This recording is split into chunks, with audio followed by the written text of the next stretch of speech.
नमस्कार, सत्यार्थ न्यूज में आप सभी का स्वागत है। डिवाइन पब्लिक स्कूल खमार पानी में दिनांक 10/10/2024 दिन गुरुवार को शारदीय नवरात्रि के उपलक्ष्य में गरबा महोत्सव का आयोजन किया गया। कार्यक्रम का शुभारंभ संचालक श्री सुदामा गाडरे एवं प्राचार्य श्रीमती सुनीता गाडरे मैम द्वारा मां दुर्गा एवं मां सरस्वती के छायाचित्र के पूजन के साथ प्रारंभ किया गया।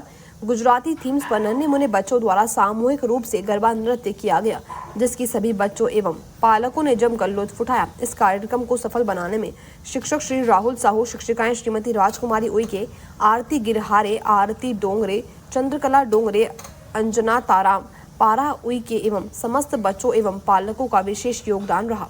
छिंदवाड़ा से ज्ञानेंद्र इंदौरकर की रिपोर्ट।